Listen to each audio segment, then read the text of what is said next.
Olá! Hoje a aula é sobre transformada Z. Essa transformada, ela teve seu desenvolvimento motivado pelas dificuldades que a gente enfrenta quando nós temos que resolver transformadas de Fourier discretas de sinais mais complexos. Se vocês se recordarem lá de quando vocês estavam estudando transformada discreta de Fourier, chega um momento que você começa a manipular muitas exponenciais complexas, né? E isso leva a um algebrismo um pouco mais complicado. Além disso, quando se precisa trazer essas equações da transformada de Fourier discreta para um formato, uma forma mais palpável de sinais no tempo, normalmente nós temos que também fazer uso de relações de Euler, etc., o que acaba tornando o problema de desenvolvimento, né, e análise da transformada de Fourier discreta um misto entre problema algébrico e problema trigonométrico, né? O que, assim, não é complicado demais, é uma questão só de hábito e ter ferramental para isso. Mas ela acaba criando, né, o desenvolver de uma transformada de Fourier de um sinal mais complexo, ele acaba levando ao uso de mais símbolos, quer dizer, é mais extenso, talvez mais cansativo.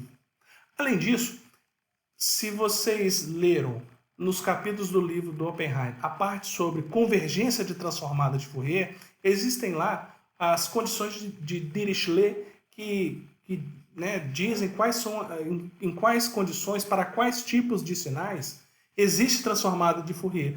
Porque a questão é, nem todo sinal que pode existir na prática, né, ou pelo menos sinais que matematicamente podem existir, eles não necessariamente têm uma transformada de Fourier discreta. Então, a transformada Z vem nessas duas motivações. Primeiro, ela quer trazer, simplificar os cálculos quando a gente tiver que observar sinais discretos no domínio da frequência. Então, nesse sentido, ela tem a mesma função que a transformada de Laplace tem quando a gente analisa sistemas contínuos, né? Ou seja, transformar problemas trigonométricos de exponencial complexa em problemas estritamente algébricos, manipulações aritméticas mais simples. E, além disso, nós podemos usá-la para estudar alguns sinais que, na prática, nós não conseguiríamos com a transformada de Fourier. Nós vamos ver isso na frente. Mas, enfim, dado um sistema linear com entrada x, saída y, a transformada z é definida conforme essa equação. Ela é um somatório de menos infinito a infinito, num x de n, que multiplica z elevado a menos n, sendo que o z é igual a um r que multiplica e elevado a j ômega. Ou seja, eu transformei a exponencial complexa, né, com um módulo igual a r e uma fase igual a j ômega, igual a ômega, numa variável z que eu posso manipular sem ter que necessariamente ficar manipulando exponenciais complexas de um lado para o outro. E isso tem as suas vantagens, conforme vocês vão ver aqui para frente. A primeira mudança que nós vamos notar quando trabalhamos com transformada Z é que a toda transformada Z está associada a uma região de convergência. Não que isso não exista nas outras transformadas, existe. Só que no caso da transformada Z, como ela é usada para sinais discretos, essa questão de de uso de sinais discretos é muito mais comum a gente trabalhar com sinais não causais aqui. Então, essa questão de região de convergência faz muito mais sentido, por isso nós vamos ver aqui e não vimos nas outras, tá? Mas o que é a região de convergência? A região de convergência é uma condição para que a transformada Z exista, no caso. A região de convergência da transformada Z, claro, né? Olha um exemplo. Suponha que eu tenho essa exponencial, vocês estão vendo, x de n igual a elevado a n, u de n. Quando isso acontece, eu tenho que obter essa transformada, o que eu faço? Eu aplico a transformada Z agora. M transformada Z, eu pego o meu A de n, o de n, e multiplico por z elevado a menos n e faço o somatório de menos infinito até infinito. Ora, a primeira coisa é, se eu tenho esse somatório aí de menos infinito a infinito e estou somando um produto da função degrau, eu posso limitar isso de 0 a infinito o somatório. E já agrupando as potências, né, numa mesma base, eu vou ter então que o somatório de n igual a 0 até infinito, de a z menos 1 que multiplica n. Essa equação está arranjada de uma forma tal que nós saímos dela através da soma de uma PG infinita. Aqui é importante observar que nós temos uma PG infinita e a PG infinita ela tem uma condição de convergência, né? Que aqui nós vamos chamar de região de convergência. Então, a condição para que essa PG infinita, essa soma de uma PG infinita convirja, é que o módulo da base, ou seja, módulo de a z elevado a menos 1, que isso seja menor do que 1. E nesse caso porque eu só vou manipular ali aqueles módulos, isso quer dizer que o módulo de z tem que ser maior que o módulo de a para que esse somatório convirja. E se isso for atendido, então a transformada z vai ser igual a 1 sobre 1 menos a, que multiplica z menos 1, que nada mais é que a aplicação direta da equação da PG infinita. Eu posso manipular um pouco mais essa saída para ter ela igual a z sobre z menos a, que normalmente é a forma que a gente usa quando nós vamos estudar filtros e funções de transferências, e isso vai ser útil mais lá para frente.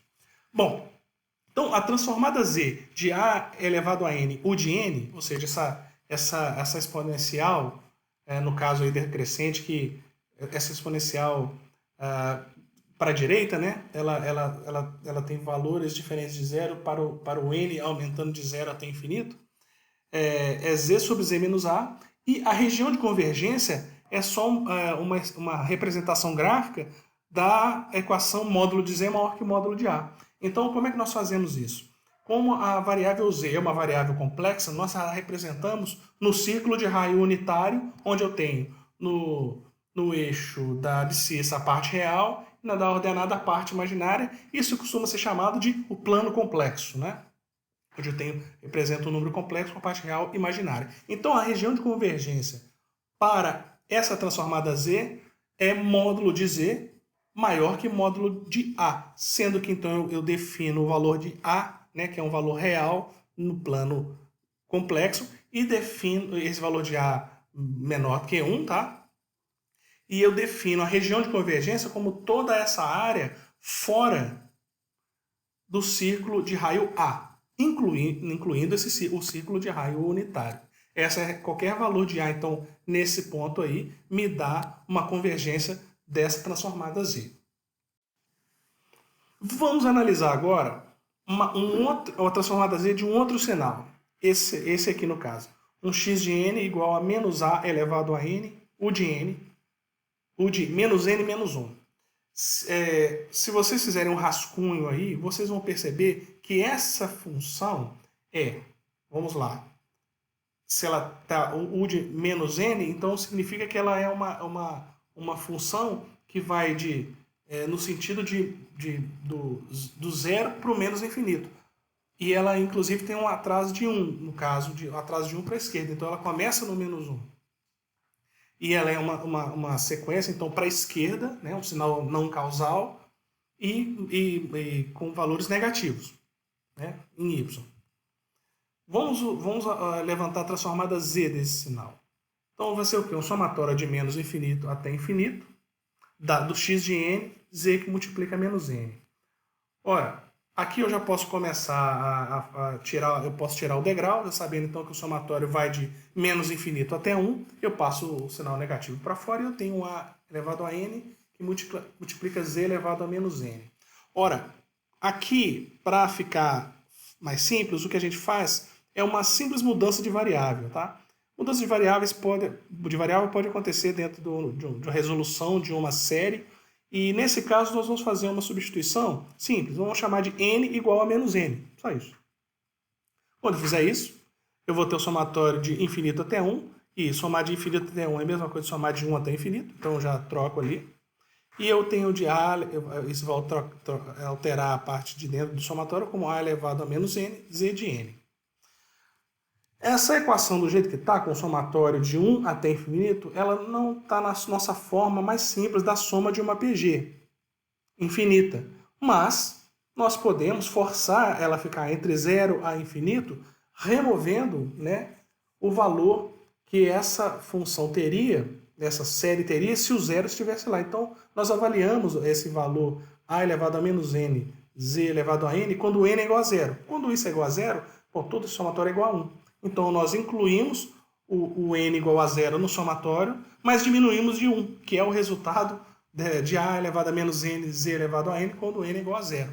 E assim nós temos 1 menos essa série, que é aí sim uma soma de uma PG infinita, que nós já sabemos o resultado. Então, a transformada z desse sinal x de n é 1 menos 1 sobre 1 menos a elevado a menos 1 vezes z. Fazendo algumas manipulações aqui, eu vou deixar para vocês essas manipulações, nós vamos notar que a transformada z desse sinal é igual a z sobre z menos a. Tá? Só que nesse caso aqui eu tenho uma região de convergência que eu tenho que avaliar que o módulo de a elevado a menos 1, que multiplica z, isso aqui tem que ser menor que 1. Em outras palavras, eu tenho que o módulo de z tem que ser menor do que o módulo de a. Tá? Então, essa z sobre z menos a é o resultado da transformada z desse sinal, e a região de convergência é o módulo, né, da variável z, está contida num círculo que tenha um módulo, né, menor do que a, que módulo de a. Tá? Então, esse círculo contido dentro do círculo de raio unitário. Tá bom? O interessante é, dois sinais diferentes, com a mesma transformada z, a única diferença é a região de convergência. Isso é muito importante saber sobre transformada z quando a gente estiver fazendo. Dois sinais podem ter transformada z iguais, mas regiões de convergência diferentes. Temos mais um caso aqui, que agora é um sinal que é uma sequência para a direita e para a esquerda ao mesmo tempo. É um x de n igual a b elevado a módulo de n. Vamos supor com b maior que zero. No caso de eu ter esse b entre 0 e 1, eu tenho essa função que é espelhada, decrescente. Se o b for maior que 1, eu tenho essa função espelhada que é crescente. Tá? Eu posso reescrever esse sinal x de n, né, retirando o módulo e operando, eu tenho que o x de n vai ser um b elevado a n, u de n, né, que seria a exponencial para a direita, mais um b de menos n, u de menos n menos 1, que é a sequência para a esquerda, excluindo o zero, porque o zero eu deixei na sequência para a direita. Pegando ali uma parte do resultado, adaptando o resultado dos slides anteriores, eu tenho aqui a transformada, então, dessa primeira, do b elevado a n, u de n, né, que é 1 sobre 1 menos b, que multiplica z menos 1, com região de convergência módulo de z maior que b, e a transformada z da parte da sequência para a esquerda, que é essa aqui, 1 menos 1 sobre 1 menos b a menos 1, z a menos 1, com módulo de z menor que 1 sobre b.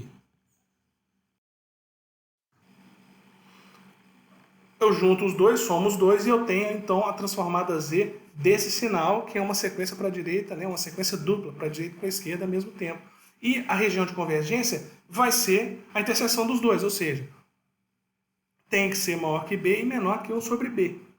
Tá? Então, a região de convergência vai ser esse anel, né, contido aí entre um valor b, com raio b, e um valor raio 1 sobre b. É muito importante, né, que dependendo do valor de b, eu não tenho a possibilidade de ter uma região de convergência. Por exemplo, se o b for maior que 1, essas regiões de convergência não vão se cruzar, não vai ter interseção, e então não vai ter região de convergência. Significando que para esse tipo de sinal, que é aquele quando b era maior que 1, né, um sinal crescente para um lado e para o outro, ele não tem transformada z. Aquele sinal a gente não consegue representá-lo como transformada z, ele não tem, tá bem? Via de regra, o que a gente pode tirar e guardar para a gente conferir se o nosso trabalho está correto em termos de região de convergência? Se eu tenho um sinal, uma sequência, que ela é causal, ou seja, para a direita, ela tem a região de convergência toda a área fora de um círculo de raio unitário, de um círculo de raio qualquer. Se eu tiver uma sequência para a esquerda, ou seja, um sinal não causal, ou parte dele não causal, eu vou ter uma região de convergência confinada dentro de um círculo de raio qualquer, vai dependendo da minha função. E se eu tiver um sinal, então, que tiver tanta informação causal quanto não causal, a transformada Z, se existir, ela vai ser esse anel com as duas condições, para o lado direito e para a esquerda, fazendo, limitando esse anel aí. Aqui, como um exemplo, eu vou mostrar para vocês um tipo de sinal que ele não tem transformada de Fourier, mas ele tem transformada Z. Por exemplo, isso aqui é um exemplo clássico de um sinal, quer dizer, uma exponencial crescente, totalmente causal. Esse sinal, a transformada de Fourier dele não converge. Não tem como, ele explode, né? Ele tende a infinito e o somatório vai tender a infinito. E esse tipo de sinal, ele não é uma das condições lá, o sinal não é fechado. Esse x de n dessa forma, ele não tem transformada de Fourier. Mas ele tem transformada Z, olha para vocês verem. Fazendo as mesmas manipulações que nós fizemos antes, né? Anteriormente, colocando em evidência aqui a base elevado a n, fazendo uma soma de uma PG infinita, eu tenho que a transformada Z desse sinal, ela vai ser 1 sobre Z menos alfa, né, multiplicado por A, se ele tem uma amplitude A, onde eu tenho um módulo de Z maior que módulo de alfa. Ou seja, esse sinal exponencial crescente, eu consigo estudar o efeito dela, por exemplo, na entrada de um sistema, desde que eu use para isso uma representação do sistema em Z e a transformada Z dessa entrada. Então isso é interessante.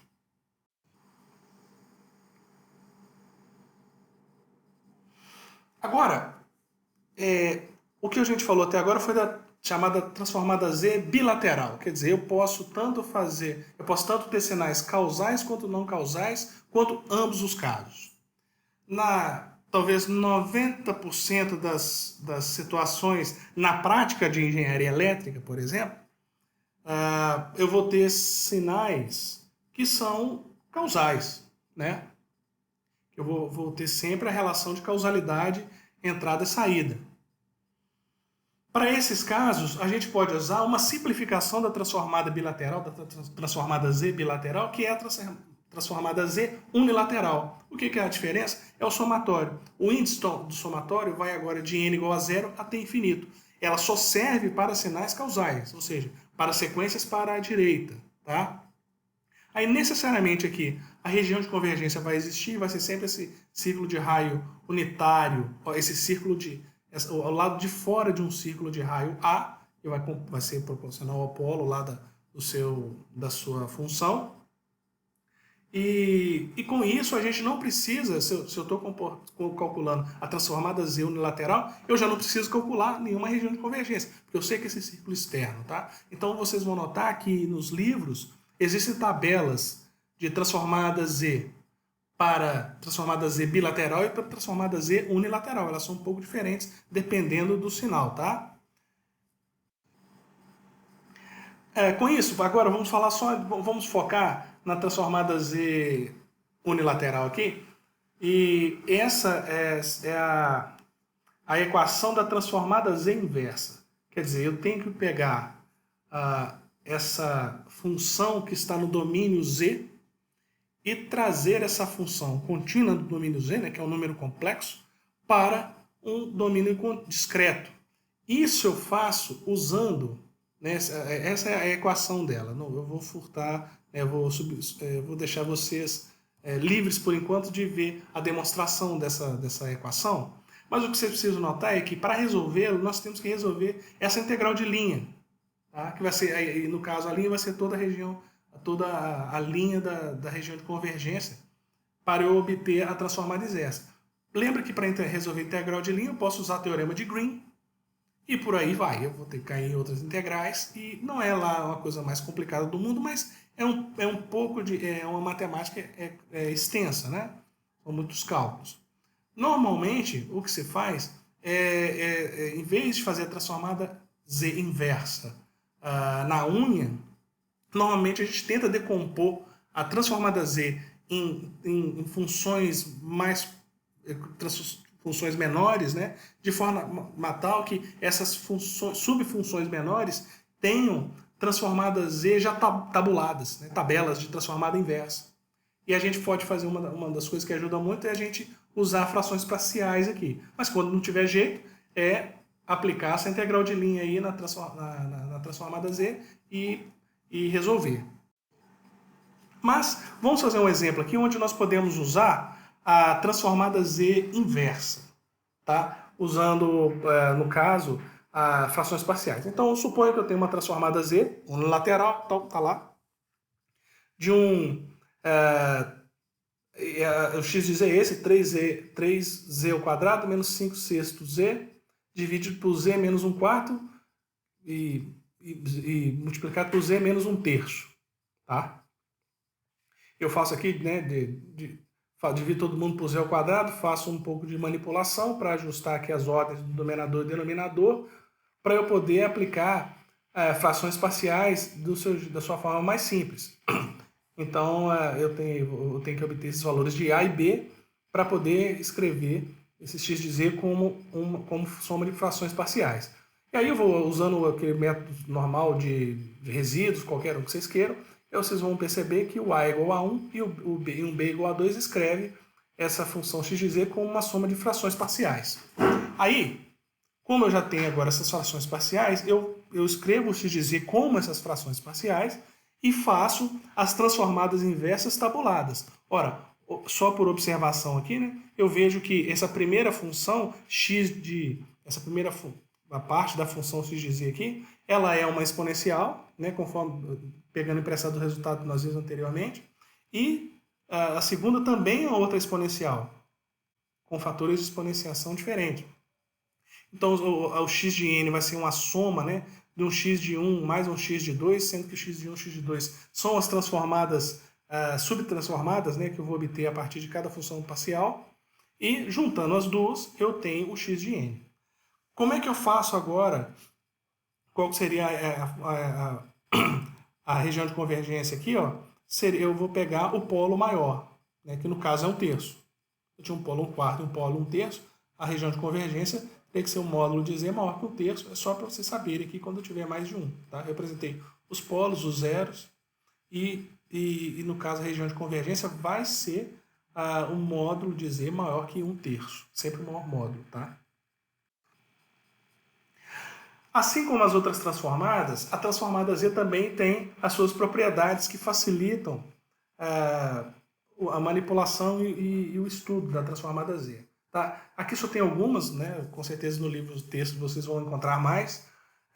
A transformada que é muito útil na hora de manipular equações de diferença, essa de x de menos n, ou seja, x de n menos n0, um atraso, né?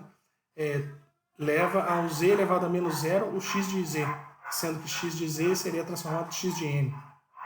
A transformada de n vezes x de n vai ser essa derivada da transformada z. A propriedade da convolução que existia lá na transformada de Fourier também existe aqui para a transformada z, ou seja, a convolução no tempo discreto é o produto das transformadas z e vice-versa. Tá bem? Com isso nós terminamos a apresentação da transformada z, tá bom? Até mais.